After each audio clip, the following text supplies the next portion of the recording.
Muito bom dia, gente. Esse é o programa Café com Bispo. Hoje, dia 1º de setembro, dia especial para nós, porque é um dia marcado para a nossa grande celebração da morte e da ressurreição de nosso Senhor. Queremos convidar você para estar conosco no encontro de logo mais às 18h30, quando celebraremos a ceia de nosso Senhor.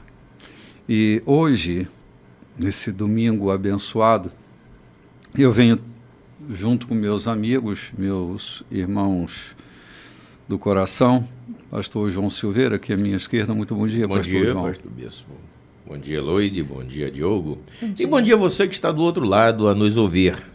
É um privilégio muito grande sabermos que estamos nesse quadrante tão pequeno, mas atingindo uma vastidão de pessoas espalhadas por todo esse mundão de meu Deus, né? Sim. A gente fica muito feliz em saber que não estamos trabalhando em vão. Não é de graça a nossa estada aqui. Você é, na verdade, o nosso capital. Por você estamos fazendo esse programa, você que nos ouve, você que nos acompanha. Então é por você que estamos aqui. Bem-vindo à recepção desse nosso programa de hoje. Muito bem. Também minha querida amiga Loide Nogueira. Muito bom dia, Loide. Seja bem-vinda. Bom dia, Bispo. Como vai? Tudo bem? Beleza demais. Graças a Deus, o Senhor Jesus nos deu vitória, né? Estamos caminhando de fé em fé, de glória em glória, como diz Paulo, graças a Deus, aquele que nos deu a vitória em Cristo Jesus. Muito bem, gente, nós estamos trabalhando duro. Estamos trabalhando com o nosso foco no livro, na carta de Paulo aos Romanos, o documento mais consistente que a gente tem de Paulo é essa carta aos Romanos. Tamanha é a influência dessa carta sobre a nossa vida de fé, a nossa jornada. E hoje nós já estamos aqui no capítulo 5, versículo 6, que a gente quer compartilhar com vocês. Está sendo para nós um motivo de regozijo. Essa é a carta que eu mais li, acho que em toda a minha vida. É a carta que eu tenho um interesse muito particular nela, né? Acho que porque eu sou meio que paulino, a literatura de Paulo me interessa tanto, depois das palavras de Jesus, que a carta aos Romanos eu tenho, ao longo desses 40 e tantos anos caminhando no Evangelho, é a carta que mais tem me atravessado e tem alcançado meu coração de uma maneira muito singela e muito poderosa. E nós vamos proceder aqui a nossa caminhada, né, João, no capítulo 5. Eu estava pensando nessa carta durante todo o tempo que a gente está trabalhando ela e percebendo que ela pode ter o título também de Carta Universal à Igreja, né? Por quê? Porque Pedro escreve para a igreja que está situada em Roma, ou Paulo escreve para a igreja que está situada em Roma, sabendo que dali partia gente para todos os quadrantes do mundo. E essa doutrina que Paulo estava... Veja que Paulo não coloca uma doutrina específica. Aos Coríntios ele escreve falando sobre a ceia, falando sobre ponto específico. Aos romanos, ou à igreja que está em Roma, ele escreve falando do comportamento, na verdade falando da salvação por Cristo Jesus. O tema principal é esse. Primeiro ele dá uma chacoalhada ali da imoralidade sexual que crassava Roma, e orientando aos cristãos que não permitissem que ela entrasse na igreja, né? Os primeiros capítulos ele fala disso. Depois ele se dedica a fazer, esclarecer como nós somos salvos, por que nós somos salvos. É o capítulo que nós lemos anterior, estamos continuando, também esse agora, e o 6 também vai falar disso. Como é que a nossa salvação, a consistência da nossa salvação, que não é uma falácia, que não é apenas um costume, não é uma oralidade, ele fala da realidade da nossa salvação. Como você disse, é uma das cartas que tem muito consistência. A consistência dela é tão grande que abrange, na verdade, o âmago da nossa espiritualidade. Sim. Por que nos comportarmos como cristãos? Porque fomos mortos. E aí ele vai dissertando. É lindo, Sim. na verdade. Então, eu diria carta universal aos cristãos de todo mundo e de todos os tempos. Não só de Roma. E de todos os tempos. Né? É verdade. É interessante que ele disse que não dava, ainda que a gente reunisse todas as vasilhas que houvesse no mundo, o derramar do Espírito Santo sempre sobejaria, né? Ou seja, o nível da revelação, a quantidade de revelação que há nessa nossa relação com o Espírito Santo é sempre surpreendente, né? Sempre. Traz sempre um novo impacto na nossa vida. Não há vasilha suficiente para esse derramar, não é? Está sempre escoando. Coisa maravilhosa. Eu lembrei, quando Paulo fala aqui, coloca vasilhas nessa leitura, nessa linguagem aqui contemporânea, eu lembrei de Eliseu, aquela viúva, né? Sim.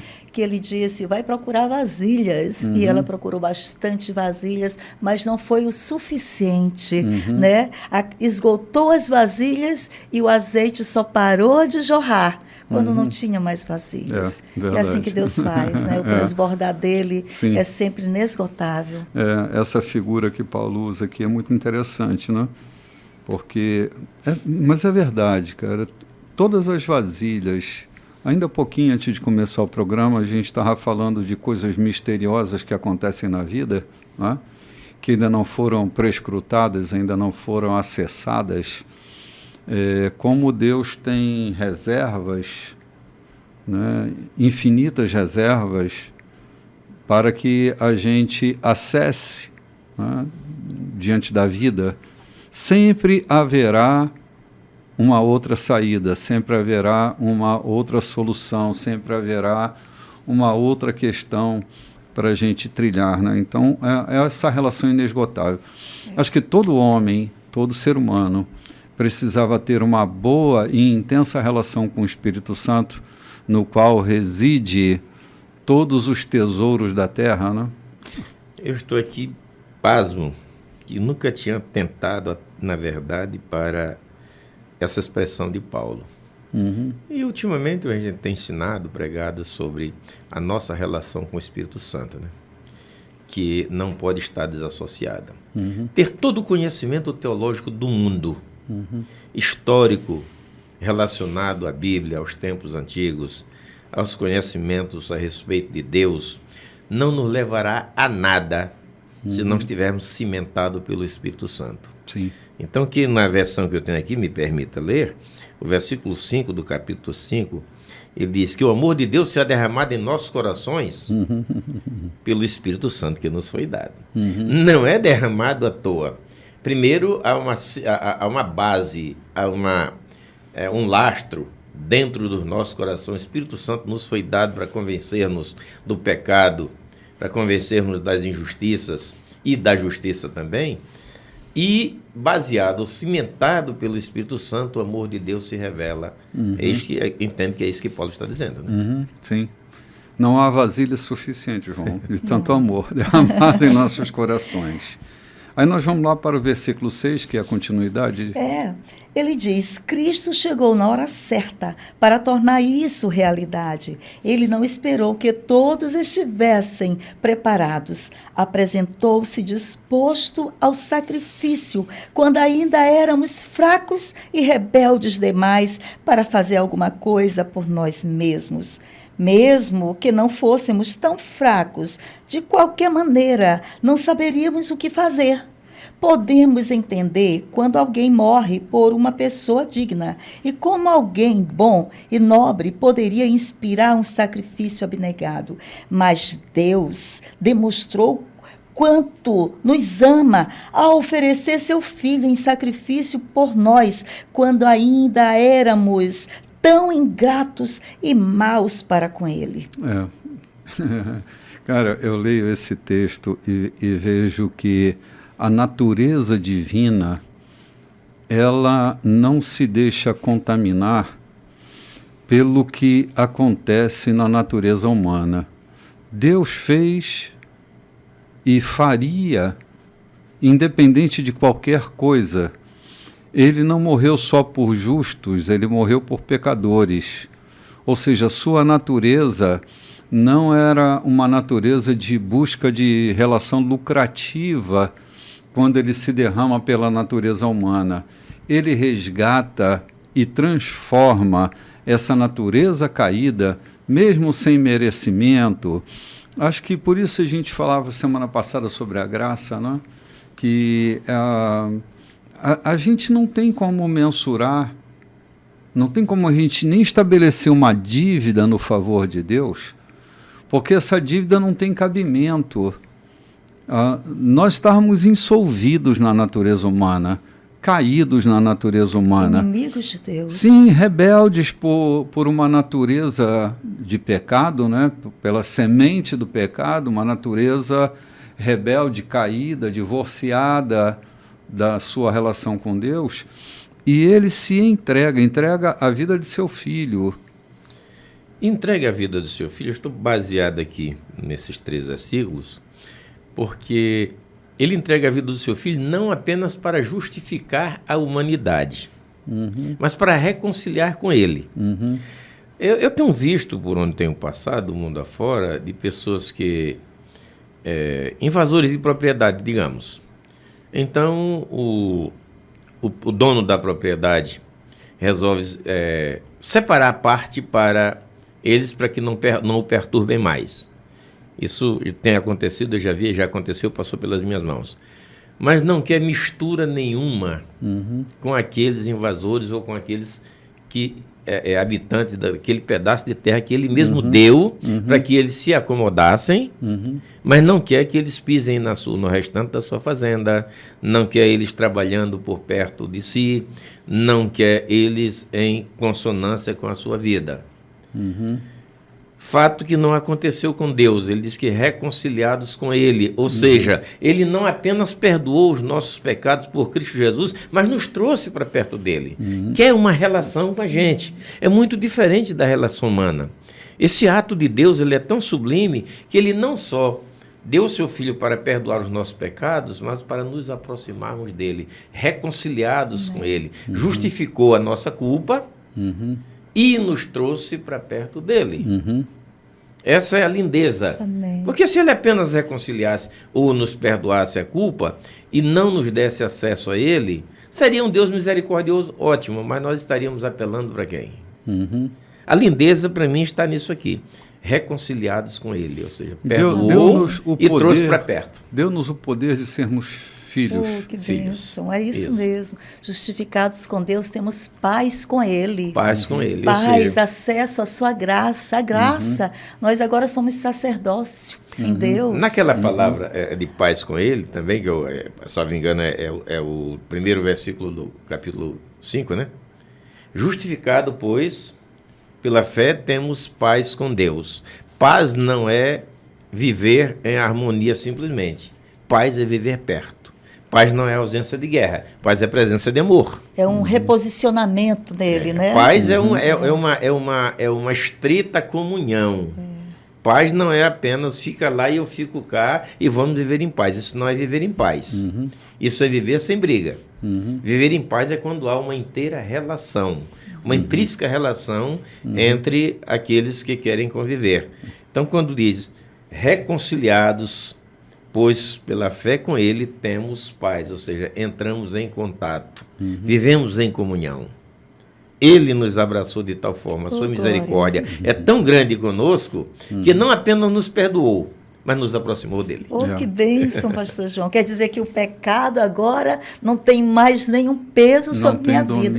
Não tem mais domínio, porque agora eu posso caminhar em paz com Deus. Ele me reposiciona, né, na sua graça. Eu tenho esperança. Eu olho para frente, eu caminho com esperança. Eu acho muito interessante, Lloyd. Paulo divide essa coisa do pecado em 2 categorias, né? Capítulo 6 e capítulo 7, Paulo vai fazer uma mudança entre o pecado e os pecados. Nessa quando ele coloca parte, Adão, né? Oi? Quando ele coloca Sim, Adão. Sim, porque quando ele fala do pecado, ele fala dessa semente adâmica. O pecado como uma égide, um governo sobre a natureza humana. Isso. Esse controle sobre a natureza humana até o capítulo 7, ele vai estar estabelecendo esse governo do pecado na natureza humana. Já agora que o pecado não tem domínio sobre nós, não é? Então, assim, há uma separação aqui. Uma separação, que o pecado... O pecado como uma natureza caída. Esse pecado que estava representado nós em Adão. Sim, na semente adâmica. Né? E isso. A partir daí ele vai falar de pecado como ato falho de uma natureza caída, não mais como um controle, né? Sim. Ele disse, acho que é no capítulo 7 que ele vai... Você se torna escravo de quem você se submete. Isso. Se do pecado para a morte, então está falando da natureza caída, né? E da obediência para a vida.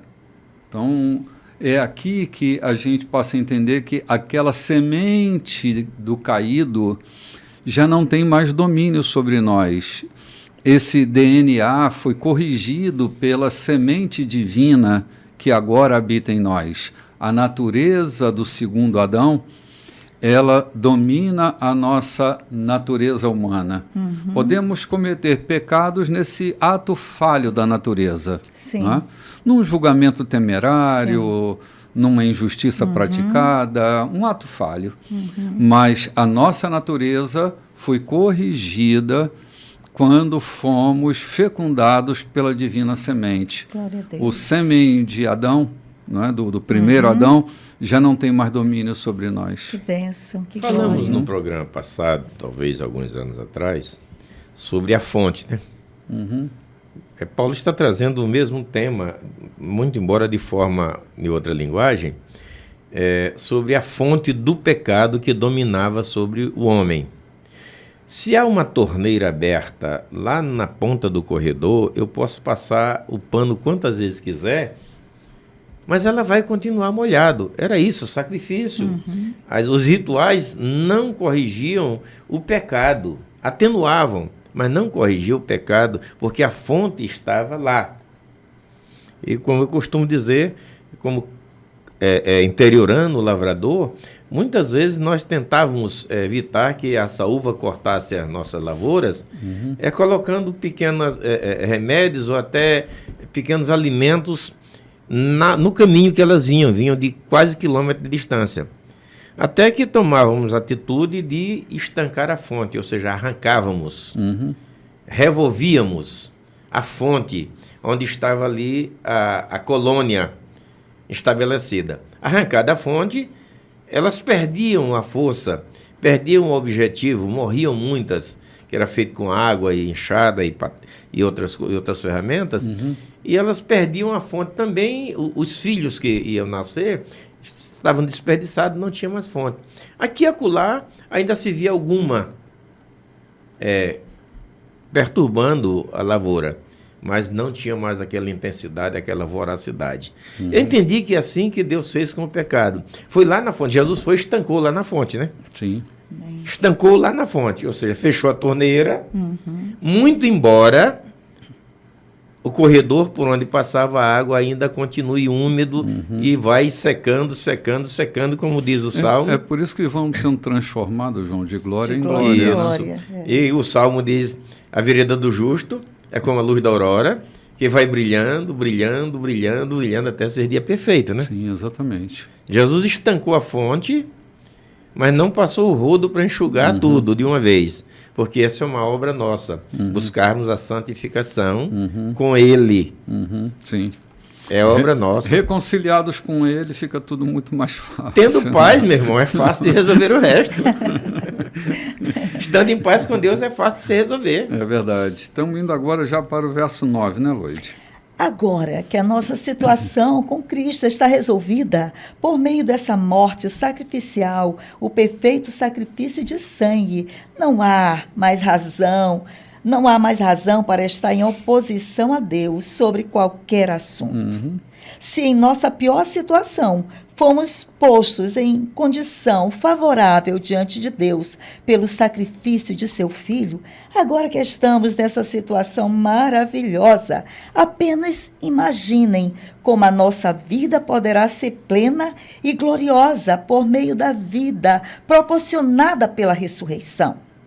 Agora que já desfrutamos esta maravilhosa amizade com Deus, não nos contentaremos com meras declarações formais, mas cantaremos louvores a Deus por meio de Jesus, o Messias. Eita, Paulo, é maravilhoso. Essa relação visceral muda de verdade a vida da gente, Uau, né? Mas não tem como a gente ficar se contentando com miudezas, com coisas pequenas, porque... E eu estava pensando no grande sucesso que a nossa vida alcançou com essa reconciliação. O capitalismo vem definindo sucesso e fracasso numa relação entre fama e obscuridade, economia e pobreza. Então, assim, e a gente precisa prestar atenção de que eu posso não ter um centavo no bolso e ser uma pessoa extremamente bem-sucedida, e eu posso encontrar gente endinheirada extremamente fracassada, porque sucesso e fracasso não tem como a gente medir pelas medidas do capitalismo. Fique imaginando na grande obra de reconciliação que foi feita, e todo homem, todo ser humano alcançado por essa obra de misericórdia e extrema generosidade, se torna uma pessoa de sucesso. Sabe, sucesso é eu poder me levantar todo dia, João, olhar para o céu, ouvir o canto dos pássaros, caminhar pela vida, respirar profundamente, fazer meus asseios diários, poder comer a minha refeição, poder andar pela rua, poder me movimentar, dar abraços, entregar sorrisos. Cara, eu posso não ter um centavo no bolso e ter o maior sucesso. Fama não equivale a sucesso, senão do ponto de vista capitalista. Como a gente tem uma comunidade planetária atravessada, até o nosso antigo capitalismo virou capitalista também, né? Um capitalismo selvagem que leva as coisas simples da vida ao status de mercadoria, no varejo da vida, as coisas simples como ter sentimentos, como amar, como sorrir, isso está sendo elevado à categoria de mercadoria, João. Há um mercado perigoso que é o mercado dos sentimentos, não é? Então, o varejo, ele é muito severo e faz a gente se afastar das coisas simples da vida. Eu estava sentado numa roda de conversa e alguém disse, vocês já viram a lua hoje? E alguém disse assim, cara, eu nem reparo na lua. Eu fico, meu Deus do céu, como pode uma pessoa caminhar pela terra e não reparar na lua, não ver a beleza do céu, não contemplar o brilho das estrelas?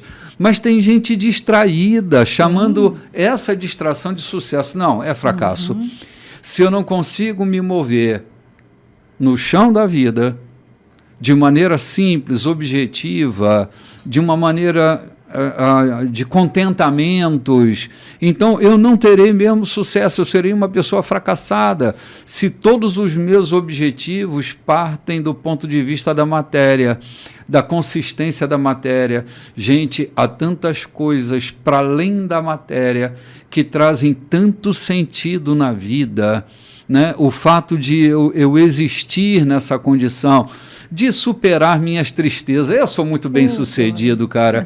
Eu supero minhas tristezas, eu enxugo minhas lágrimas, eu não economizo sorrisos, eu viralizo elogio. Isso é sucesso do ponto de vista do reino, né? Porque tenho paz com Deus, João. Paz com Deus. Esse é o ponto de partida de tudo, né? Não podemos viver numa acomodação dizendo que isso é paz, né? Dizer, viver acomodados preguiçosamente e dizer, não, está tudo bem.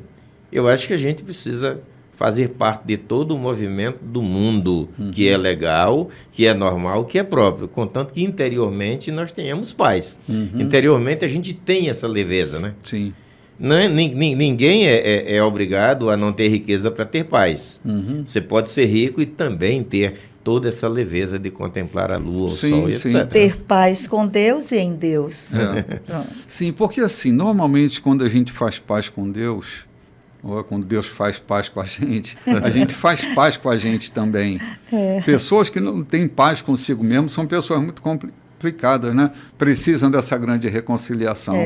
Vamos mesmo tomar um cafezinho, gente? Vamos, a gente volta já já. Haja vasilha para receber essa abundância de amor derramada em nossos corações pelo Espírito Santo. Nós já estamos caminhando aqui, gente, no versículo 12 do capítulo 5 da Carta aos Romanos. Estamos nos deparando com cada coisa tão preciosa que tem enchido o nosso coração. E eu queria propor, Loide, a leitura do verso 12 já, para a gente entrar no texto, né? Certo, vamos agora. Vocês conhecem a história de Adão e de como ele nos lançou no dilema em que estamos. O primeiro pecado, depois a morte, e ninguém ficou isento do pecado ou da morte.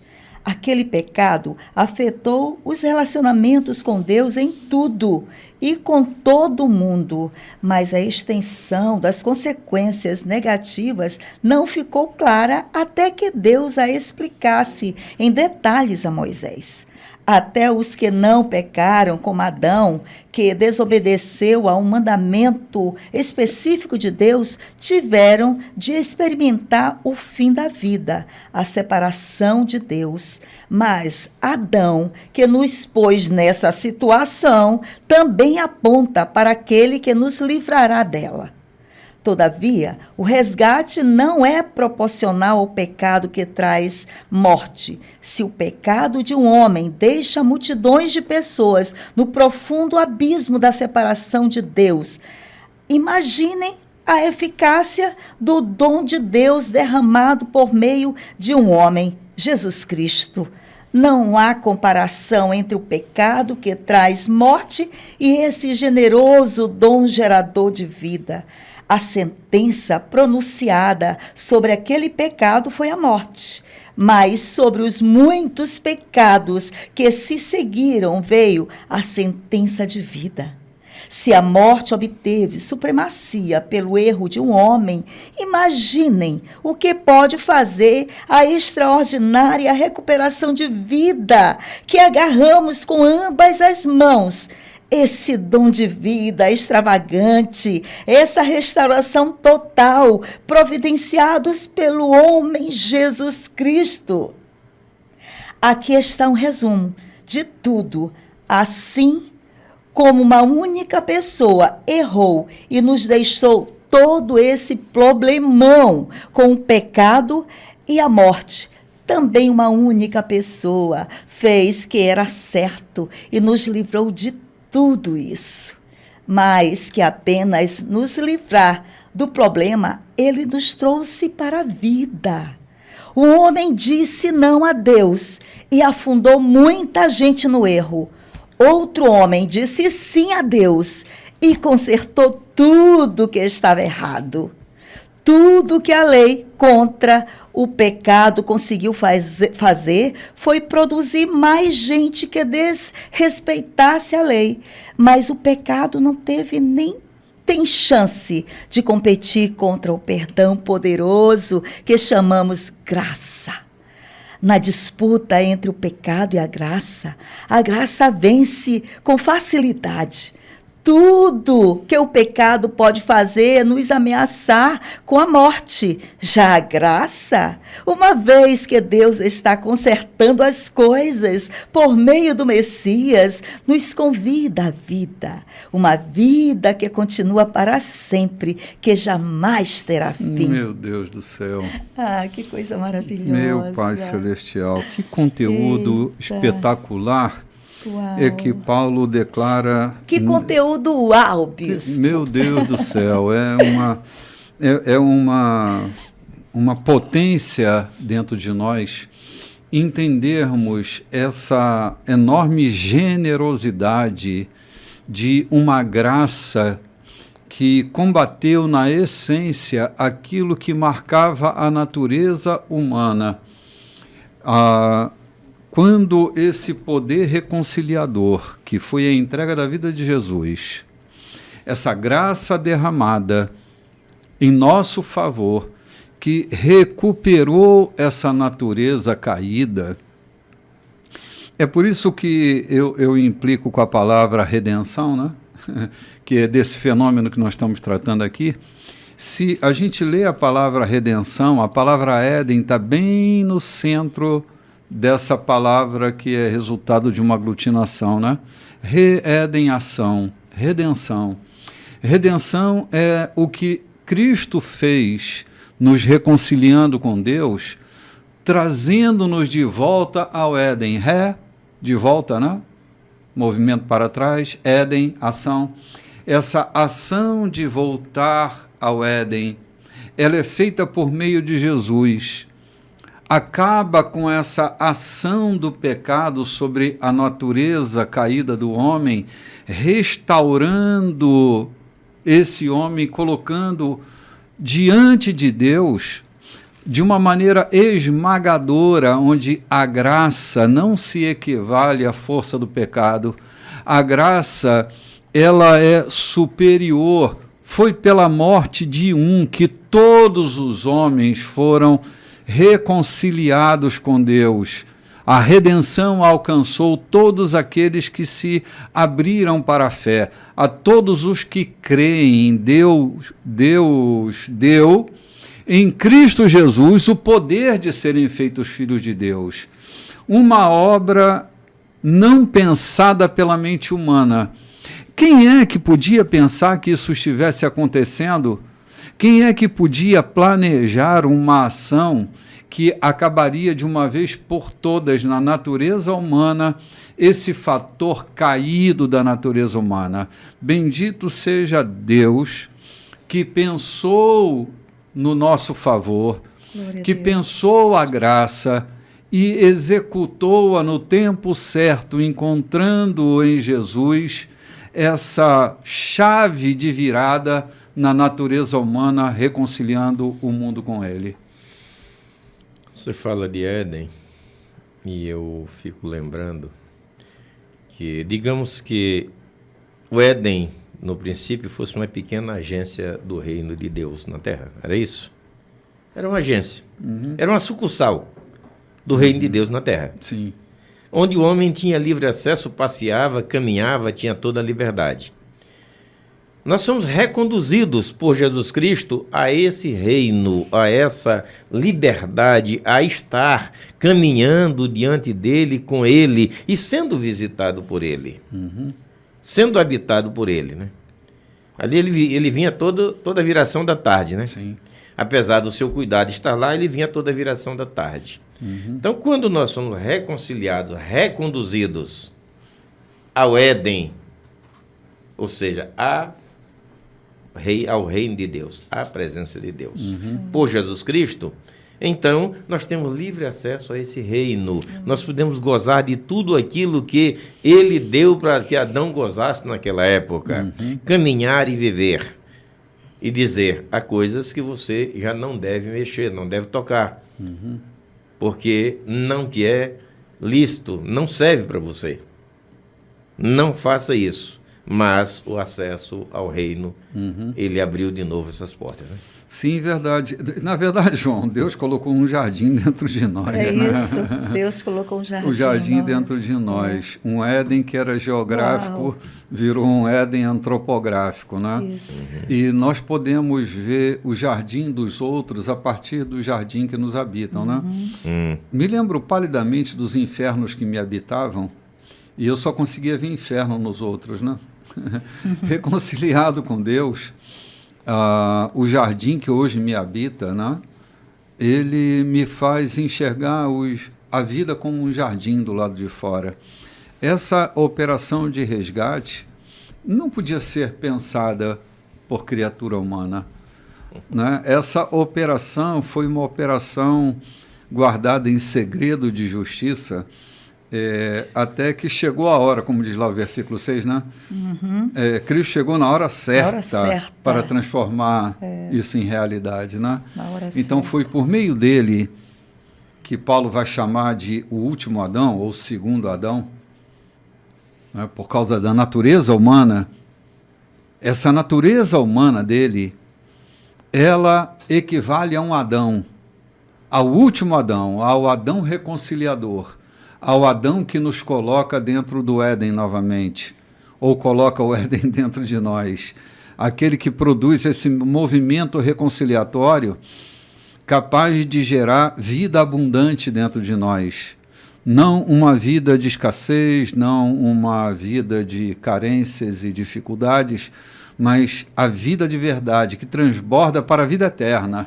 Glória É a vida na Deus. terra que transborda para a vida eterna. É. Uma vida que não se contém dentro do limite do tempo, né?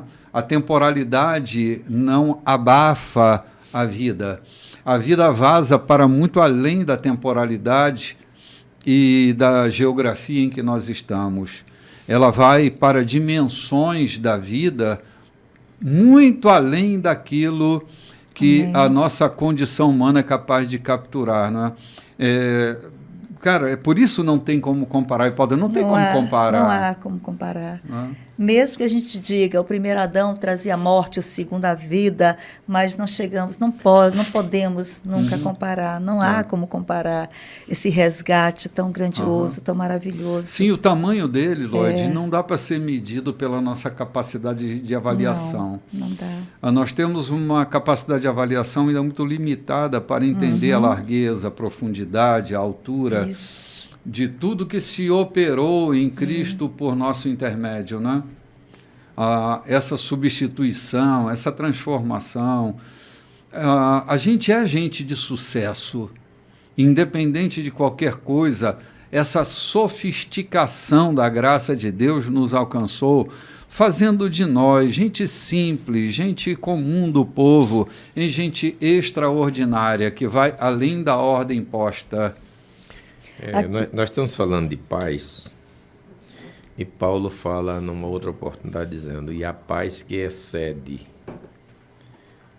ou seja, que está além da compreensão humana. Talvez seja por isso que muitas vezes nós choramos, sem entender por que estamos chorando, com um gozo tremendo, quando estamos lendo, quando estamos adorando, quando estamos caminhando, começamos a chorar, e não é um choro de tristeza, é um choro de prazer, um choro alegre, é paz invadindo a nossa alma, o nosso coração, e o Paulo diz que excede, ou seja, que ultrapassa toda e qualquer razoabilidade. Ela guarda os nossos corações. Né? É dessa paz que ele está falando, é o mesmo Paulo quem fala. Sim. E a paz que excede em todo entendimento guardará os vossos corações. E ele diz, temos paz com Deus. Essa paz com Deus, essa relação com Ele. Foi para esse mundo que Ele nos trouxe, sobre esse Éden que Ele nos trouxe, quando nos reconciliou. Isso não é mérito nosso, de jeito nenhum. Nós vamos encontrar no capítulo 6, Paulo dizendo umas coisas aqui que são de arrepiar. Temos que permanecer, agora nós vamos permanecer pecando, porque fomos alcançados pela graça, para mostrar que a graça é imensa, nós vamos brincar com fogo? Entendeu? Então, essa paz, eu quero bater nesse texto, essa indizível graça, essa indecifrável graça de viver, não dá para compreender, dá para aceitar e viver nela. Vamos caminhando. Sim. João, assim, quando eu falo de perdão, minha cabeça vai para esse Instituto dos Direitos Humanos do Perdão. O perdão, ele nos é concedido quando nós não temos condições de pagar a dívida. Insolvidos, sem recurso, a parte devida exerce compaixão entregando o perdão. Eu não tenho condições de pagar. Eu não tenho como pagar. Então, eu abro uma exceção e zero a dívida. Eu quito o débito. Quando Jesus assume a cruz, não é?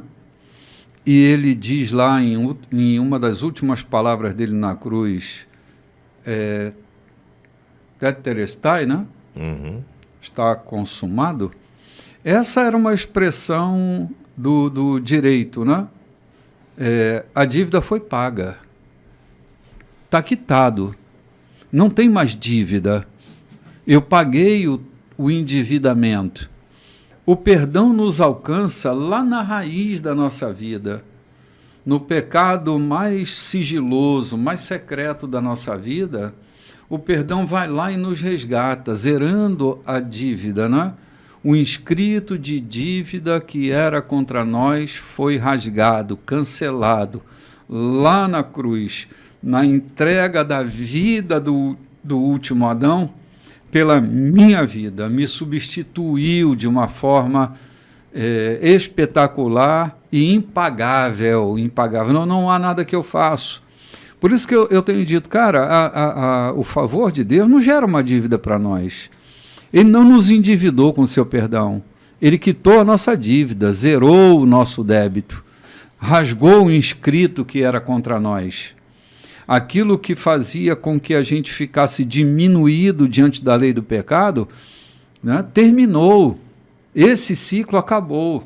Glória a Deus. Porque fomos reconciliados com Ele. Coisa maravilhosa foi o que aconteceu e de maneira impagável, usando o termo que tu gosta de usar, impagável, inegociável, irretratável. Mas o lindo de tudo isso, aquilo que falei no bloco anterior, é dizer isso, que não só pagou, mas nos acolheu de volta. Né? Uhum.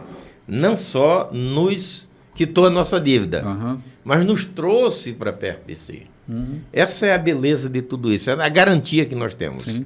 Não somos mais devedores, além disso, estamos acolhidos. Sim. É que reconciliar, João, é trazer de volta para o concílio, né? Ele nos trouxe de volta para o concílio, nos aproximou dele sem barreiras, sem distinção. Isso faz toda a diferença. Não é um Deus que mantém longe, é um Deus que quer manter perto, face a face. Essa é o relacionamento com Deus, é intimidade. Né? Quando Ele chama para perto, é porque Ele quer o quê? Intimidade. Relacionamento pessoal. Relacionamento pessoal, é isso. E é isso que faz do Evangelho, não é só isso, né? Mas isso faz do Evangelho a beleza que ele tem, da proposta para que a gente ande em novidade de vida. Há um caminho novo e todo dia há um caminho novo para nós. A novidade de vida não é andar em espírito novidadeiro. Novidade de vida é essa caminhada diária que se renova. Sempre esta oportunidade de expressar a vida, esteja eu onde estiver, na condição em que eu estiver, como eu me encontrar, a vida vaza de mim, ela transborda de mim, porque eu estou cheio de vida. Oh, glória. Tá? Então, isso não parte para o ponto de vista da economia monetária, mas dessa economia da alma. A economia da alma, ela está livre, ela está aberta, ela não está inflacionada. A economia monetária pode até estar, mas a economia da minha alma não está inflacionada. Ela corre livremente, é um mercado aberto para negociações fantásticas na vida, né? Isso é muito mais do que crer nele e confiar nele. É viver nele. Crer e confiar são atributos que qualquer pessoa que não vive nele pode ter. Crer e confiar são coisas que qualquer pessoa que mesmo não vivendo nele pode ter. Agora, quem vive nele, crê e confia. É necessário que creia e confie. Então é muito mais do que apenas ter um flerte com ele, com Cristo que nos reconciliou com Deus. É muito mais do que ter um flerte com ele, um namoro com ele. Isso é muito mais, vai muito mais além. É ter intimidade, é conhecer os seus segredos. O salmista diz que Deus cochicha os seus segredos com aqueles que ele ama, né? Sim. Ele transmite as suas... Ele certa vez disse, esconderei alguma coisa do meu amigo Abraão. Sim. João, assim, para a tristeza da nossa contemplação, às vezes a gente vê gente que faz de Cristo um contatinho, né? Não resta mais nada, agora eu vou para o meu contatinho, né? Cristo não quer ser o nosso contatinho. Faz um banco, faz dele também um banco. Eu preciso, eu vou lá. Eu faço meu empréstimo, eu contraio minha dívida com ele, eu sou devedor. Mas nunca o faz como o seu Senhor, com o Senhor da sua vida. Muitas vezes fazemos de Deus um banco, há tanta gente que está fazendo de Deus uma instituição financeira. Precisa, vai lá. Sim. Faz suas manobras, apresenta suas propostas e fica devendo, se sente devedor e quer pagar.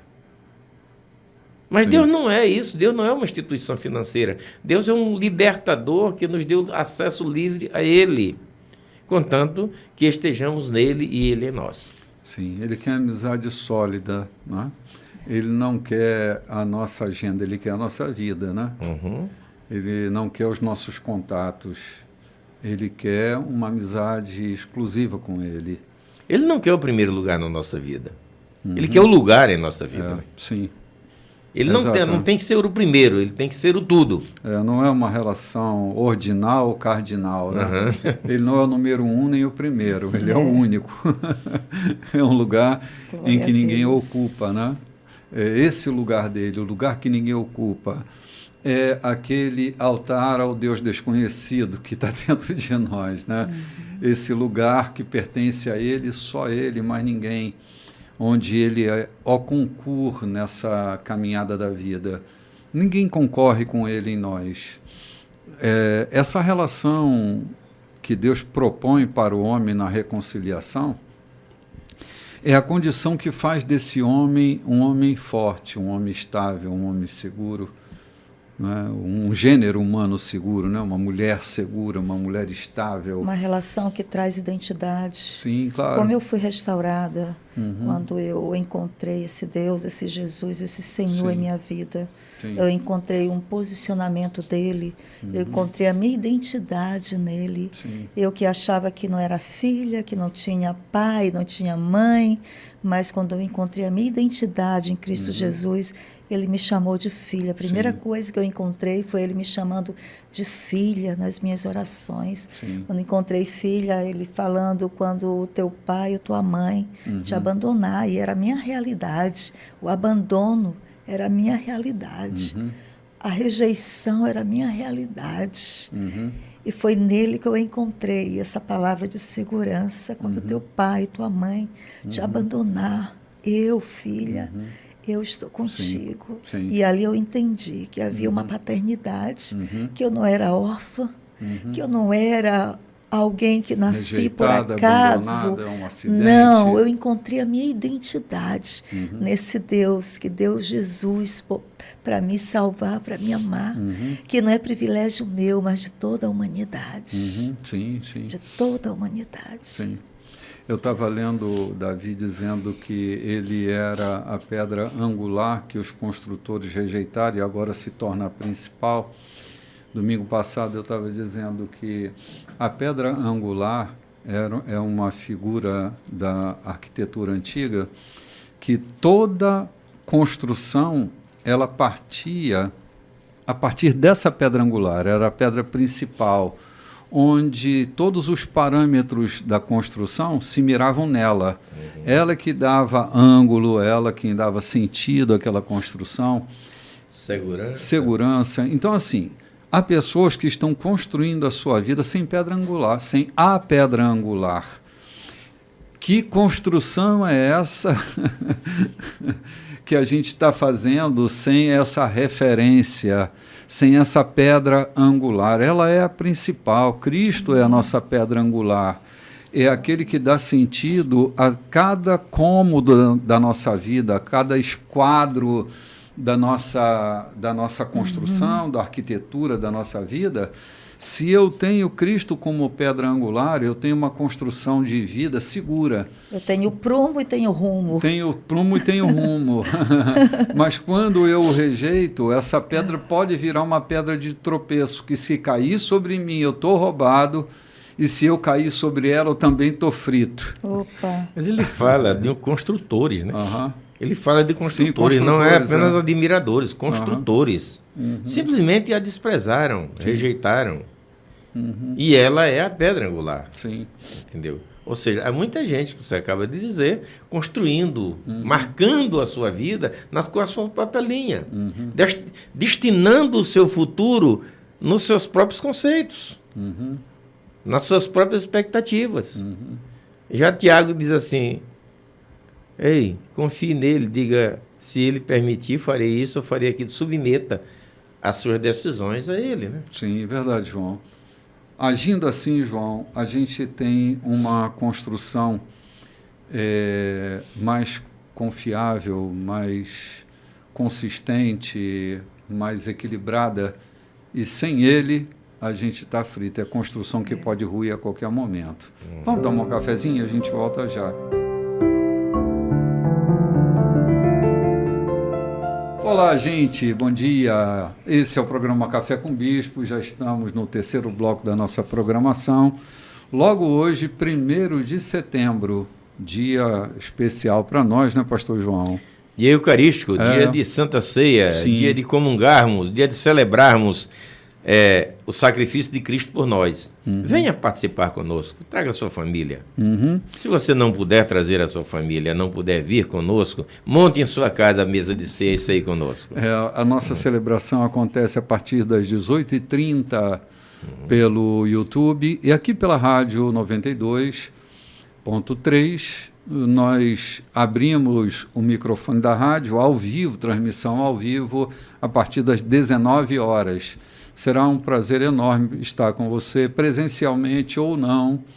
Nosso canal YouTube é o Igreja da Colheita e transmitido também pelo Instagram, ao vivo, no @Igreja da Colheita.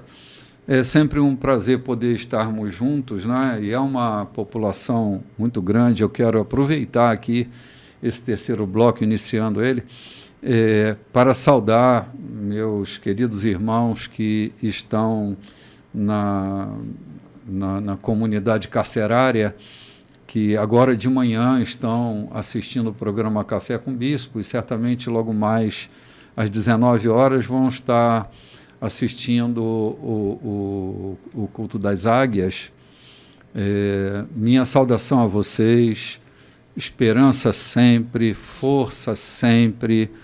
A condição que vivemos hoje não nos define, nosso poder econômico não nos define. Jesus dizia: a vida de um homem não consiste na abundância dos bens que ele possui. Então, a abundância dos bens que nós possuímos não nos define. O que nos define é a nossa relação com Cristo, é como nós estamos superando nossos dilemas, nossas dificuldades, nossas problemáticas, as questões que nos percorrem. Isso é que vai definindo quem em Cristo nós estamos nos tornando, quanto de Cristo já está dentro de nós. Isso pode nos definir melhor na vida do que olhar para o que nós estamos realizando ao longo da nossa jornada. Nós estamos já no capítulo 6 da Carta aos Romanos, e quando a morte se torna vida, quando a entrega da vida de Jesus transforma isso em vida para todos nós. E eu queria sugerir, Lloyd, que tu fizesses a leitura do capítulo 6, a partir do verso 1, que é a nossa base de reflexão agora, né? Sim. O que vamos fazer, então? Continuar pecando para que Deus continue perdoando? É claro que não. Se já deixamos o país onde o pecado é soberano, como poderemos ainda viver na velha casa que tínhamos lá? Ou vocês não perceberam que abandonamos aquilo tudo para sempre? É o que aconteceu no batismo, é o que acontece no batismo. Ao entrar na água, deixamos para trás o velho país do pecado. Quando saímos da água, entramos no novo país, o da graça. Uma nova vida numa nova terra. É isso que o batismo nessa vida em Jesus significa. Quando somos mergulhados na água, é como o sepultamento de Jesus. Quando somos levantados da água, é como a ressurreição de Jesus. Erguemo-nos para o mundo cheio da luz do nosso Pai e assim podemos ver por onde estamos indo no novo país da graça soberana. Mas, claro que isso, impossível. Nosso velho modo de viver foi pregado na cruz com Cristo, um fim decisivo para aquela vida miserável de pecado. Não estamos mais à mercê do convite do pecado. Cremos que, se estamos incluídos na morte de Cristo, que venceu o pecado, estamos incluídos também em sua ressurreição, que nos traz vida. Sabemos que, quando Jesus foi levantado dos mortos, isso foi um sinal de que a morte não seria mais o destino final. Nunca mais ela terá a última palavra. Quando Jesus morreu, ele levou o pecado consigo. Agora, vivo, ele traz Deus a nós. De agora em diante, devemos pensar assim: o pecado fala uma língua morta que nada significa para nós. Deus fala a nossa língua materna e entendemos cada palavra. Vocês estão mortos para o pecado e vivos para Deus. Foi o que Jesus fez. Isso significa que vocês devem conduzir a vida de um modo que não deem oportunidade ao pecado. Não deem a ele nenhuma chance. Evitem até as mínimas coisas que estejam ligadas com o antigo modo de viver. Abracem de todo o coração e em tempo integral o modo de Deus agir. Lembrem-se de que vocês foram ressuscitados. O pecado não pode mais ditar as regras da vida de vocês. Afinal, vocês não estão mais vivendo sob a velha tirania. Estão vivendo na liberdade de Deus. Ok. Velha tirania. É o que Paulo define sobre a velha natureza, que é tirana, que está sempre deixando que um modo velho, um modo que já não tem mais vigência sobre nós. Por isso ele diz, cara, não dê oportunidade. Acabe com as oportunidades. Que haja uma explosão das pontes de retorno. Não dá mais para eu viver daquela velha maneira. Aqui na versão chamando de velho país, o país da decadência, o país do fracasso, nós rompemos com essa tirania. Agora, o que habita em nós é a divina semente. Descaracterizou a nossa ligação com essa semente do pecado que nos atava tiranamente a essa regra, a essa lei do pecado na nossa carne. Com o rompimento disso, a gente precisa estar atento, João, para não gerar oportunidades, porque essa carne que mortalmente foi ferida, ela pode se reinventar. É como um fígado que se reinventa, que se reconstrói. Então, assim, a carne só tem um jeito da gente matar, é de fome, né? É não alimentá-la. E essa é a sugestão de Paulo, que a gente não retroalimente um sistema que já está caído em nós. Uma língua morta é uma língua que não é dinâmica, mas o novo país em que vivemos, a nova égide em que nós estamos, ela é dinâmica, ela é criativa, ela vai se movimentando ao longo da jornada. A gente precisa alimentar essa nova natureza, porque é ela que existe agora em nós. Quando a lei do pecado e da morte acabou com sua tirania na nossa vida, na nossa carne, nós já temos paz com Deus? Caminhemos nessa jornada de paz com Deus, não alimentando esse lado caído da natureza humana. Nem dando oportunidade. Sim, é sem oportunidade. Fala, né? Ou seja, cortar todas as fontes que alimentam, né? Exatamente. Cortando as fontes. Uhum. Né? Aqui, bem interessante, ele diz, abracem de todo o coração em tempo integral o modo de Deus agir. Uhum. Não dá oportunidade. Observar o que Deus está conduzindo, como Ele está conduzindo a minha vida. É muito interessante, porque muitas vezes a pessoa esquece que tem um Deus tão vivo, tão perto, um Deus presente, um Deus onipotente, um Deus, né, que tudo pode, tudo que nós podemos crer com esse Deus e fazer com esse Deus. Mas aqui ele diz, não dê oportunidade ao pecado, não dê a ele nenhuma chance, porque se abrir ali uma portinha, não é isso, bispo? Sim. Se abrir uma porta, por ali pode entrar. Sim, é verdade. Assim, se você abrir uma brechinha, vaza por ali e contamina. João ainda há pouco estava lembrando de uma prática no interior, que uma gotinha contamina a carne do animal toda, né, João? Uma pequena gota contamina toda a carne do animal. Se der oportunidade, o velho homem... Ah, minha irmã, ele ressuscita e é com força, né? No primeiro versículo do capítulo 6, Paulo traz à tona alguma coisa que foi discussão por longo tempo entre calvinistas e arminianistas. E nós não somos nem calvinistas nem arminianistas, todavia entendemos aqui o que Paulo está dizendo. Vamos continuar pecando para mostrar que a graça de Deus é soberana em nós? Então nós vamos enfrentar a graça, ou nós vamos mostrar para quem quer que seja que a graça é tão abundante e por isso nós vamos pecar para mostrar que essa graça é suficiente para nos perdoar? Entendo que ele está dizendo isso aqui. Então, quem é salvo para sempre. Aí fica a questão entre Calvino e Armínio, e o que nós entendemos aqui que Paulo está dizendo é: quem é salvo não tem apetite para permanecer no pecado. Quem foi alcançado pela misericórdia de Deus, ele diz: que diremos, pois? Permanecemos no pecado para que a graça se manifeste e abunde? De modo nenhum. Nós já estamos mortos para o pecado e porque vivemos nele.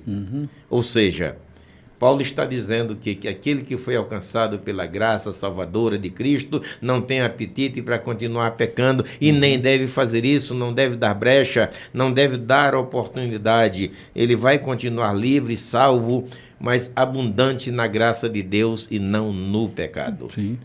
Quem nasceu de novo, nascido está, né, João? Nascido está. Não tem que fazer como a pergunta de Nicodemos, reencarnar. A graça se manifestou salvadora.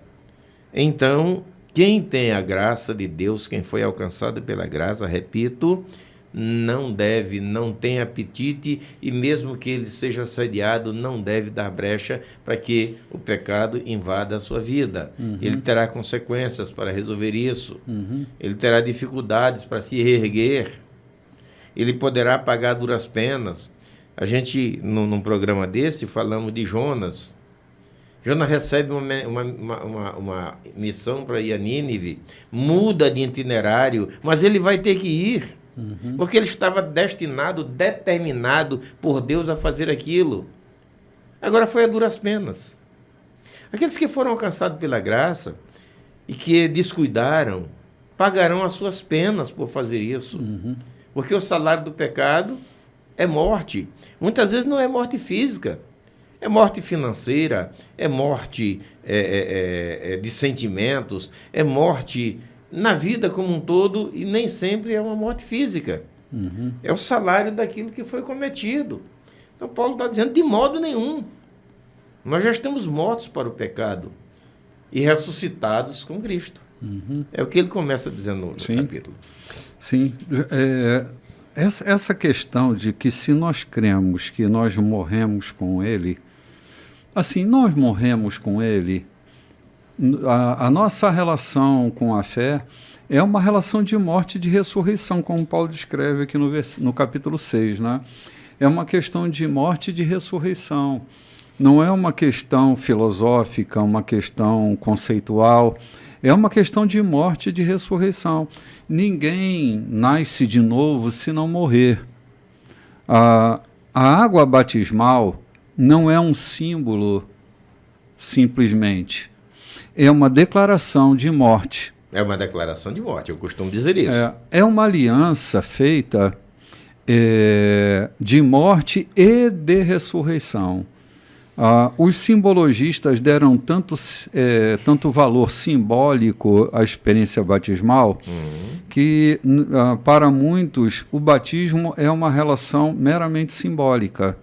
Mas o batismo, ele é mais do que simbólico, muito mais do que simbólico. A sua representação, ela vai para além do simbolismo. É uma decisão é uma interior, declaração de morte e de ressurreição. A água batismal não é uma água representativa, é uma água factual, que divide a vida do homem em duas instâncias, antes e depois de. Por quê?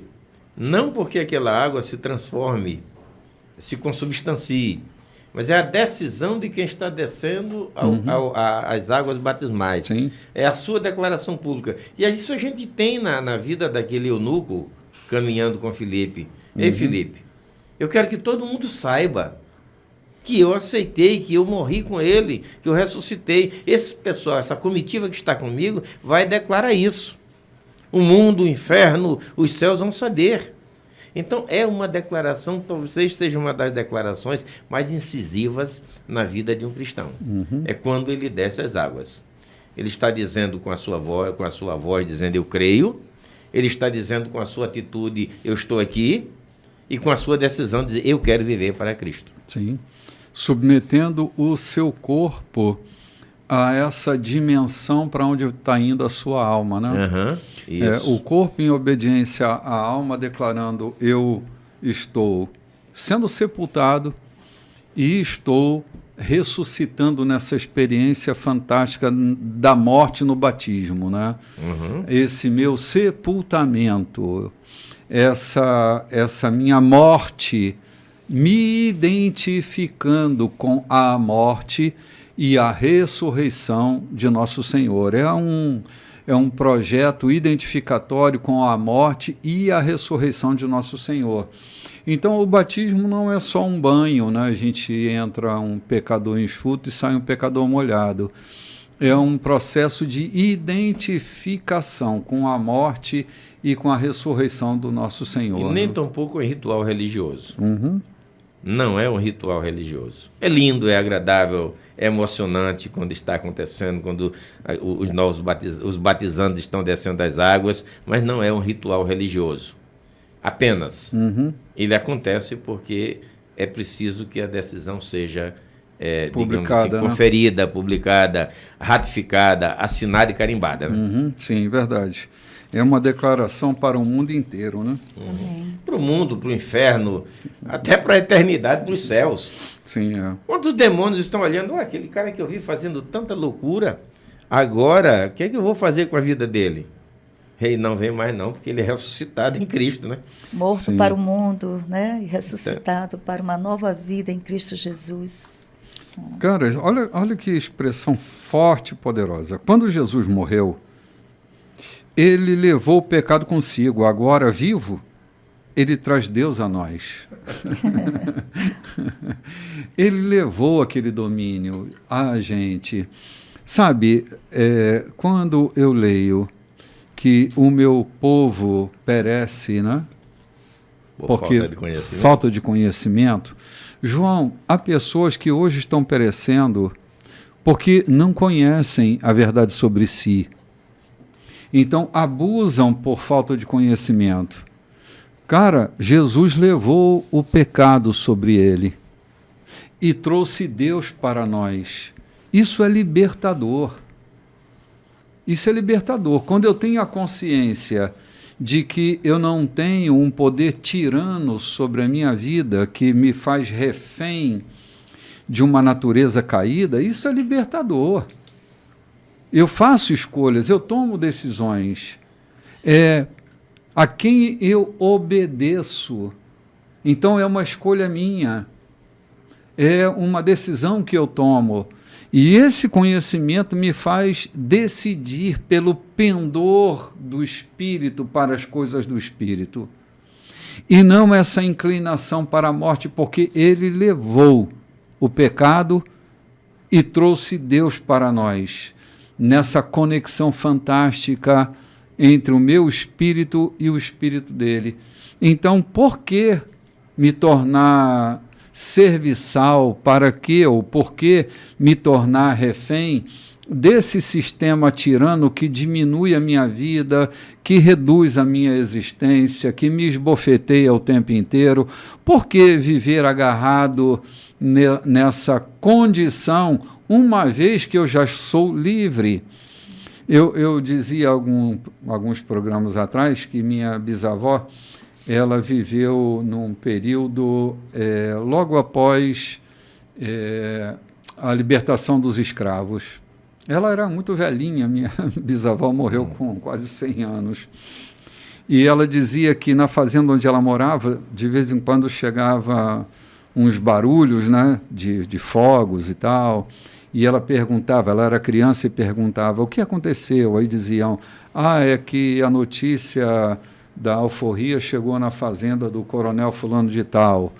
Já depois de a alforria ser declarada há alguns anos, né, demorava muito para chegar nos interiores as notícias, né, se escondia ali a notícia, e ela dizia, Renata, acontecia assim, que alguns dos escravos que haviam recebido a alforria, por não saber como viver a vida de liberdade, eles decidiam voltar para as fazendas e se submeter ao sistema de escravidão, continuar na condição que eles estavam, porque eles desaprenderam, ou alguns nunca souberam o que era liberdade, então se perdiam.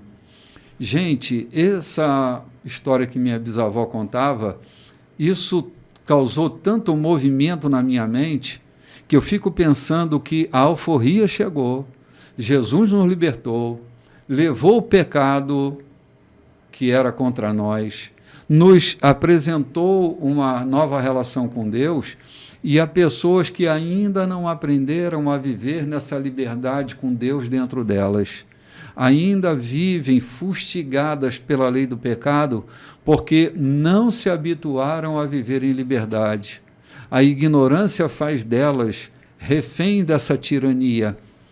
Então, que o conhecimento da verdade seja libertador para nós, que o conhecimento da verdade nos liberte não só nas algemas dos braços, mas nas algemas da nossa alma, que entendamos de uma vez por todas que Deus está em nós pelo advento da morte e da ressurreição de nosso Senhor, que Ele nos libertou de uma vez por todas, que nós estamos livres e não precisamos ter medo da liberdade, não precisamos viver nos lembrando do pecado que tão tenazmente nos assediava, roubando a nossa alegria, roubando a nossa paz, roubando a nossa liberdade, tornando-nos reféns de si mesmos, que a gente viva hoje a alegria, não é? O regozijo da presença de Deus na nossa vida, exalando o bom perfume de Cristo por onde quer que a gente vá. Essa é a condição que nós vivemos hoje. Deus está em nós, o pecado foi tirado da nossa vida. Ou entendemos isso e vivemos uma vida de liberdade, ou vamos sempre ser reféns de uma vida de escravidão. Que optemos pela liberdade, porque esse é o nosso destino em Cristo Jesus. Amém. Amém. Ai, meu Deus do céu, deu até canseira aqui de tanto eu falar. Hoje eu pensava, antes de vir para cá, lembrando que a gente está lendo a carta aos Romanos, comentando, mas a gente não está fazendo um mero comentário bíblico, a gente está aqui trazendo à luz aquilo que a palavra nos revela hoje. E o que a gente está falando aqui, eu quero me reportar aos nossos ouvintes, que a gente não está aqui fazendo um mero comentário bíblico. A gente está repassando o que está na Bíblia, que pode nos servir e que nos serve de orientação para vivermos hoje. Para os nossos dias, não é para os dias dos romanos, não é para os dias de Paulo. Essa carta é viva, a palavra de Deus é viva e eficaz, ela se renova a cada dia. Então, eu quero que, repetir, entendam que isto não é uma mera passagem pela Bíblia, para um conhecimento bíblico, esclarecimento daquilo que ficou por esclarecer por conhecimento bíblico. É, na verdade, a aplicação pessoal para o dia de hoje. Nós que estamos usando disso aqui, estamos aplicando em nossa vida, estamos buscando trazer para nossos dias, para a nossa vida. Não para a vida religiosa, mas para uma relação intrínseca com Cristo Jesus. E é o que nós desejamos, e esse é o nosso objetivo para com vocês. Trazer para uma relação pessoal, diária, constante, e não apenas para conhecimento intelectual, conhecimento bíblico. Perfeitamente, João. Isso precisa escoar para a nossa vida, né, João? É assim, no cotidiano, no dia a dia, é transformar aquele dia numa obra de arte, porque ele fez isso por nós. A nossa vida é uma obra de arte, onde o artesão é ele, e ele esculpiu coisas maravilhosas na nossa vida para vivermos em novidade de vida. Vivamos, pois, em novidade de vida. Amém. A gente vai ali tomar um café e volta já. Olá, gente, estamos de volta, quarto bloco da nossa programação, hoje dia 1º de setembro, domingo 1º de setembro, dia maravilhoso, especial para nós. Estamos anunciando a morte e a ressurreição do nosso Senhor no ato mais legítimo, proclamador, anunciador para todo o mundo, a Santa Ceia do nosso Senhor. O momento eucarístico, da comunhão, da celebração, da intimidade. E queremos convidar você para estar conosco agora no nosso encontro das 18h30, transmitido aqui pela rádio às 19 horas pontualmente, né? Porque aquele período de meia hora antes é um período de louvor, de adoração, e a gente ia entrar ao vivo a partir das 19 horas na Rádio 92. Mas se você frequenta o YouTube, o nosso canal é Igreja da Colheita, e você pode, a partir das 18h30, estar nos acompanhando nesse ato glorioso que é o ato eucarístico. Ali estaremos diante da presença real do corpo e do sangue do nosso Senhor, comendo de sua carne, bebendo do seu sangue, anunciando a sua morte até que ele venha. Gente, maravilhoso também é o que nós estamos aqui trabalhando já no capítulo 6 da carta de Paulo aos Romanos, lá no versículo 15, falamos sobre todo esse valor da substituição, da morte, da ressurreição, dele ter levado o pecado, ter nos oferecido Deus como estilo de vida. E agora já estamos aqui no versículo 15, né, Loide? Versículo 15, onde iremos falar sobre a liberdade, né? Agora, se estamos livres da velha tirania, podemos viver como quisermos? Uma vez que estamos livres na liberdade de Deus, podemos fazer o que vier à cabeça? De jeito nenhum. Vocês sabem, por experiência própria, que certos atos baseados numa suposta liberdade acabam destruindo a liberdade. Ofereçam-se ao pecado, por exemplo, e será o último ato livre de vocês. Mas ofereçam-se aos caminhos de Deus e jamais perderão a verdadeira liberdade. Durante a vida inteira, vocês deixaram o pecado ditar as regras, mas, graças a Deus, vocês começaram a ouvir um novo Senhor, cujas ordens os deixam livres para viver na liberdade dele. Falo da liberdade para facilitar a compreensão.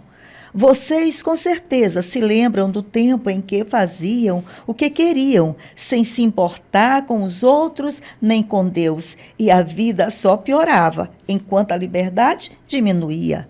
Quanta diferença agora! Vocês vivem na liberdade de Deus, com a vida restaurada, crescendo em santidade. Durante todo o tempo em que vocês faziam o que queriam, ignorando Deus, nem se preocupavam em pensar ou viver de modo correto, nem cogitavam fazer pelo menos alguma coisa certa. Mas isso era liberdade. O que ganharam com isso? Nada de que possam se orgulhar agora, não é? Aonde isso os levou? A um beco sem saída. Mas agora que encontraram a verdadeira liberdade, não precisam mais ouvir as exigências do pecado. Vocês descobriram o prazer de ouvir Deus falando com vocês. Que bela surpresa! Uma vida plena, restaurada, integrada no presente com muito mais vida a caminho. Trabalhem para o pecado por toda a vida e o seu pagamento será a morte.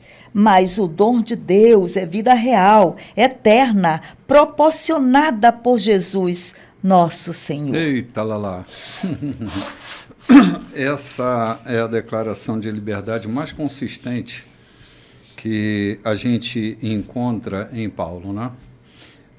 Eu sei que alguns de vocês não gostam muito que eu faça a citação de alguns filósofos, mas eu não posso evitar de citar Immanuel Kant. Kant é um filósofo fantástico, vocês precisam lê-lo, tem um conteúdo extraordinário. E Kant, falando sobre liberdade, ele ratifica o conceito de liberdade que Paulo fala. Acho que Kant era paulino também, acho que Kant era bem chegado às questões de Paulo, né? Kant dizia assim, que liberdade é não fazer o que se deseja. Liberdade é não fazer o que se deseja. Pois se eu faço o que eu desejo, eu já não sou livre, sou escravo de mim mesmo, refém do meu desejo. Quando a gente pensa em liberdade, a gente precisa pensar em opções e alternativas. Quando eu tenho opção e alternativas, eu sou livre para fazer minhas escolhas. Então, toda vez que arde um desejo em mim, eu preciso conduzi-lo a esses encontros com as minhas realidades para que eu não seja refém desse meu desejo. E eu pergunto para mim mesmo, João e Lloyd, eu quero o que eu desejo? Porque há desejos que eu não quero. Eu não quero. Não combinam com minha nova vida. Não combinam com aquilo que eu escolhi para a minha vida. Eu posso. Há desejos que eu tenho, mas que eu não posso, que eu não sou capaz de sustentá-los. Então, a minha liberdade me dá o direito de reconhecer o meu desejo e renunciá-lo a partir da minha incapacidade de tê-lo. Eu posso isso, eu consigo. Há coisas que eu desejo, mas eu não consigo mais, por várias limitações, ou por uma condição econômica, ou por uma condição física, ou por uma questão qualquer, eu não consigo. Então, o meu desejo não pode me dominar. Se o meu desejo me domina, eu não tenho liberdade, eu sou refém. Alguém precisa fazer escolhas em mim. Alguém precisa tomar decisões em mim. E liberdade é essa capacidade de tomar decisão. Se eu não sou capaz de tomar decisão, eu não sou livre. Eu sou refém de uma tirania qualquer. Pode ser própria ou do outro. Sim, pode ser própria ou do outro, mas se eu estou sem condições de fazer escolha, eu não sou livre. Então, a liberdade, Deus me livre de mim mesmo. Né? Já dizia Chico César. Né? Já dizia Chico César. Deus me livre de mim mesmo. Então, essa opinião kantiana é uma opinião muito alinhada com o conceito de sem Paulo dúvida, de liberdade. Sem né? dúvida, sem dúvida. É um escravo que fazia o que queria, que era fuga, não lhe dava direito nem de estar mais livre na fazenda. Mesmo escravo já não podia ficar, ele ia para a senzala. Uhum. Porque fez o que quis, ou seja, objeto do seu desejo, e não daquilo que lhe era pertinente fazer. Sim, verdade. Isso no tempo da escravatura. É muito claro isso aqui, o que o Paulo está dizendo. Escolher a liberdade não é fazer aquilo que quer que dá na cabeça. Sair fazendo por aí. E andar conforme der na cabeça, como dizia aquele hino, né? Não é andar conforme der na cabeça, é andar conforme eu posso andar. Quando você diz, será que eu posso escolher? Quem é que não deseja? Quem é o homem, o motorista que não deseja ter um Porsche? Eu posso tê-lo? Sim, verdade. Às vezes não só a economia, até a cidade onde eu vivo. É conveniente. O meu estilo de vida é convincente para tê-lo. Então, essas ponderações me fazem refletir sobre a minha liberdade e minhas escolhas, não é isso? Sim. João, eu lembro que há um tempinho atrás nós fomos numa agência, nós, eu e você, Isso. e nós vimos uma Mercedes linda, lembra? Lembro. Eu desejei aquela Mercedes. Eu ensaiei comprá-la. Sim, eu desejei, eu pensei, que carro lindo, que modelo, que conforto, que tecnologia. Mas eu não posso pagar o IPVA dele. Pois é. Eu desejo, mas eu não posso. Isso não pode me atordoar. É a minha liberdade, eu desejo, mas eu não posso. Porque eu não posso sequer assumir, né, o ônus, né, das despesas que esse carro me proporciona. Então, para que eu vou ficar delirando em torno de uma Mercedes-Benz que eu desejo, mas eu não quero?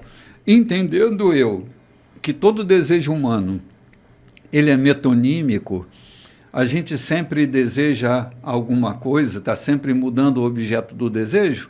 Foi só eu parar de desejar a Mercedes que ela saiu da minha cabeça. Ela lá e eu cá e está tudo bem. Isso vai em todos os quadrantes da vida, até o casamento. Eu li o Jaime Kemp, eu li o Luiz Palau sobre casamento.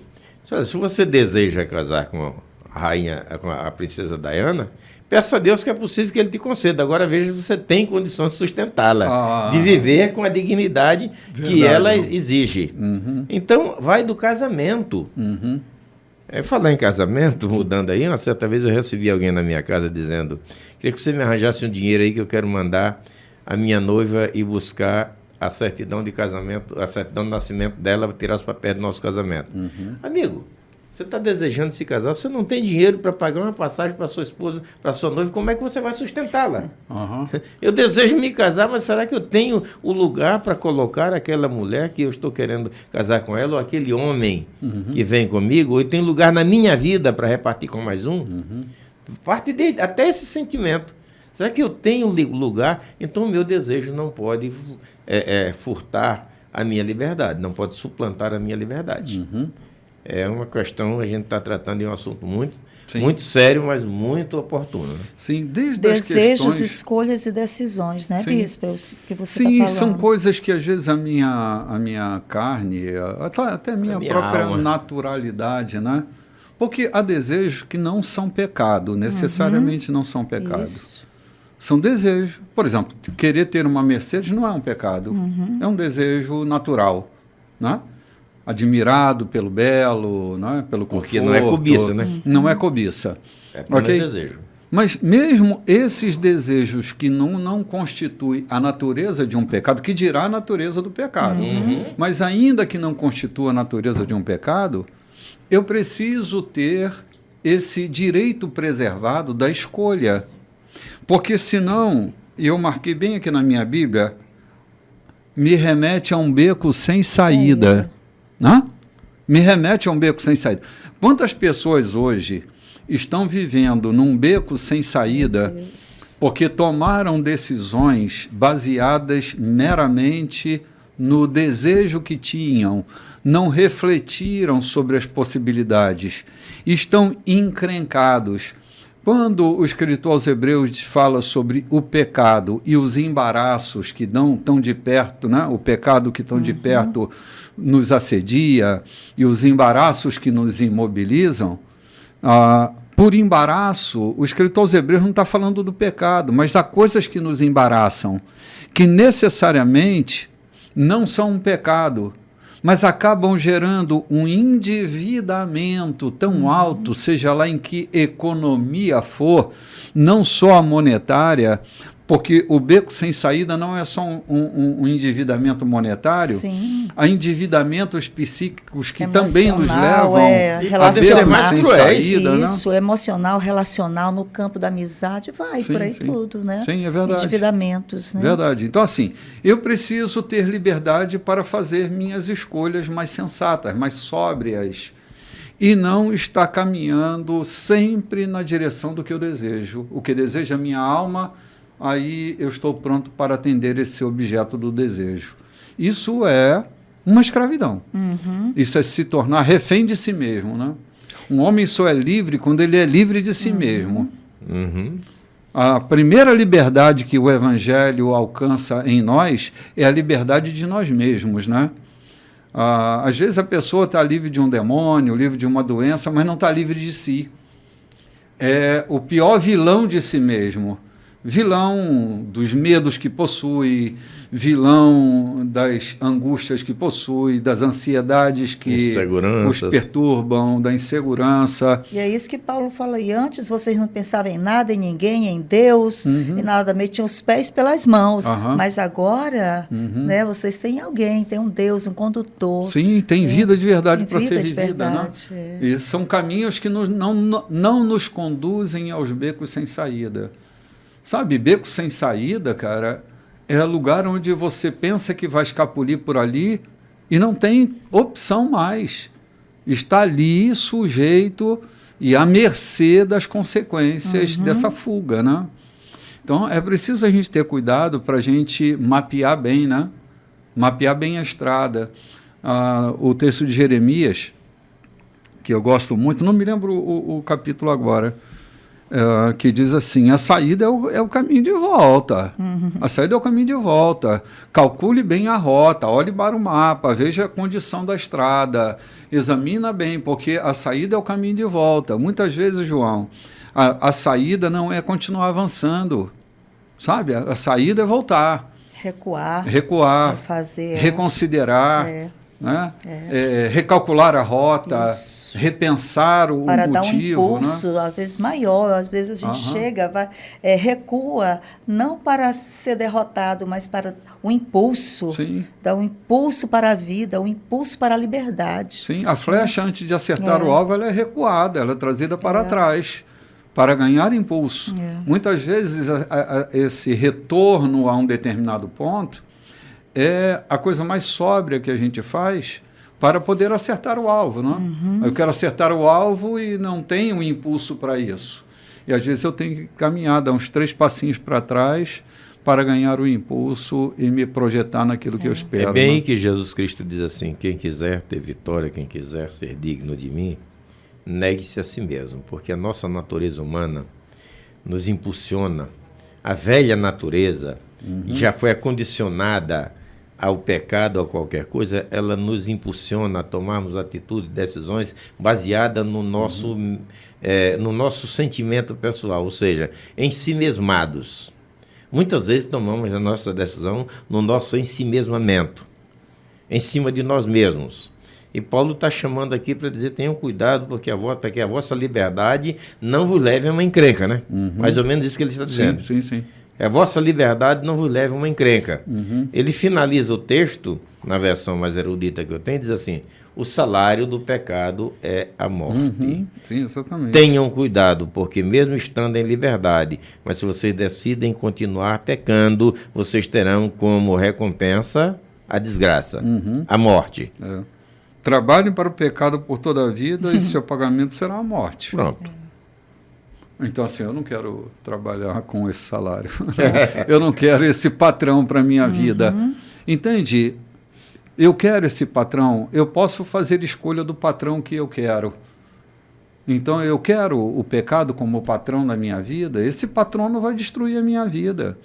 Porque vai me conduzir sempre a becos sem saída, a condições de reducionismo na minha vida. Não, eu não quero isso. Eu não quero isso para a minha vida, eu quero paz. Eu quero, como dizia a velha canção, a marchinha lá de carnaval, eu quero paz e amor, guerra não, senhor. Então, dizer não para mim, a renúncia, lembra? A renúncia é o maior ato declaratório de liberdade que uma pessoa pode fazer na vida. A renúncia. Porque renunciar não é recalcar, não é empurrar para baixo. Não é abandonar e deixar para lá. Renunciar é reconhecer que tem um direito, mas por um motivo maior, abrir mão desse direito que tem. Qualquer renúncia requer uma documentação, uma legitimidade. Não se renuncia a nada deixando do jeito que está para trás. Toda renúncia requer legitimidade. Tem que ter uma ação renúncia declaratória. De uma ação declaratória devidamente organizada. Nas nossas renúncias pessoais, precisam ter uma decisão declaratória. Eu estou renunciando porque eu não quero mais fazer isso, eu não quero mais participar. Não é abandonando, deixando para lá e de vez em quando dando de ombro para olhar o que está acontecendo. Temos muito claro a mulher de Ló, né? Os anjos dizem para ele, deixem a cidade e não olhem para trás, cuidado com o que vocês estão fazendo, e ela deixa a cidade, mas ela não renunciou à vida na cidade. Sim. Deu de ombro e ficou ali, né? É o que nos diz a Bíblia, né? Ela deu de ombro, ou seja, renunciar, na verdade, que você falar, a palavra é muito oportuna, é legitimar uma decisão de não querer mais fazer aquilo. Sim. Não é deixar em cima dos escombros, não é largar lá para que outro se vire, para que outro cuide. Eu renunciei minha vida com fulano. Essa renúncia requer uma legitimidade, ou seja, uma declaração de legitimidade. Não é largando tudo para lá e indo embora sozinho, abanando as mãos. Não, eu preciso legitimar o que eu estou renunciando. Sim. Então, o texto que eu citei de Jeremias é Jeremias 31, versículo 22, que diz assim: a saída é o caminho de volta. Volte, querida Virgem Israel, volte para as suas cidades. Quanto tempo ainda vão ficar de lá para cá nessa indecisão? É aqui que ele vai falar: examine o caminho, examine as condições, examine a estrada, olhe para o mapa, confira no mapa. Não é? É essa aquilatação que a gente precisa fazer e não ficar nessa coisa da indecisão durante tanto tempo, João, que consome a vida da gente. Não é? Há coisas assim, gente, a gente vai desejar. Legítimas ou ilegítimas. Pecado ou não pecado. E a gente tem que aquilatar isso para saber se esse desejo vai me levar a um beco sem saída ou esse desejo alimenta a minha liberdade. Então, se eu assumo o timão da minha embarcação, eu posso tomar decisões que vão me livrar de verdadeiros infernos logo ali na frente, né? E o evangelho é assim, é feito de renúncias, de desapegos, né? E tudo isso com muita responsabilidade. Não deixar nada pelo meio do caminho para que outros venham, né, tratado aquilo que era meu, que era seu, mas eu assumi com toda a responsabilidade, porque agora estou vivendo na liberdade do evangelho. Sim. É que assim, às vezes a gente toma algumas decisões porque nossa religião não nos permite. Isso talvez seja um dos piores movimentos que a gente faz na vida, né? Porque a gente não está ali tomando uma... Porque se a nossa religião permitisse, nós faríamos. Né? Nós faríamos. Então, assim, a questão é um ponto atrás, é antes da nossa religião. É nós, em liberdade que temos em Deus, por causa de Jesus. Por causa de Cristo, faríamos isso? Isso combina com a nossa nova natureza? Porque não é uma questão, como eu disse, se é pecado ou não, é que não combina mais comigo. Não tem mais nada a ver com a minha vida. Então, insistir em algumas questões, por teimosia, é burrice, é estupidez. Não vai me levar a bons lugares. Se eu sou um homem livre, que eu considere as minhas escolhas, que eu tome conscientemente as minhas decisões. É assim que a gente vive em liberdade, com consciência, com ponderações, com medidas de consequências, para que eu possa viver dias melhores. Né? Se te cabe, muito bem. Se não te cabe, por que usar? Né? Se não convém, por que fazer? Se não convém, por que continuar usando? Então, são escolhas que a gente faz porque a gente é livre e pode escolher. Nós não estamos em algemas mais. O pecado já não tem mais domínio sobre nós. Fomos livres por causa de Cristo Jesus. Amém. Amém. Que glória. Estamos chegando ao finalzinho, João, do programa de hoje. Falta Convidando vocês a participarem, né? mais uma vez, insistentemente, a participarem conosco desse culto de ceia. Não é uma questão de enchermos o templo de gente, é uma questão de trazermos vocês a uma comunhão gostosa, a um momento de graça, um momento de congraçamento, um momento de alegria. Os nossos cultos de ceia têm sido festivos, porque é a graça de Deus celebrada por nós, né? Sim, verdade. Então, participe conosco. Nós estamos no aguardo da sua presença aqui com a sua família. E como dissemos, lá na sua casa, lá no seu ambiente de trabalho, lá onde você estiver, se não é possível estar conosco aqui, você pode cear conosco, preparando o seu vinho, o seu suco e o seu pão e celebrando juntamente com a gente, porque nós estamos no ar e você pode nos acompanhar. Pois então venha conosco a partir das 19 horas, transmitida aqui pela Rádio 92.3, ou às 18h30 no YouTube, quando começamos o culto de hoje. Um domingo feliz, um domingo abençoado. Obrigado pela sua super audiência, pelo seu carinho, sua atenção, seu respeito.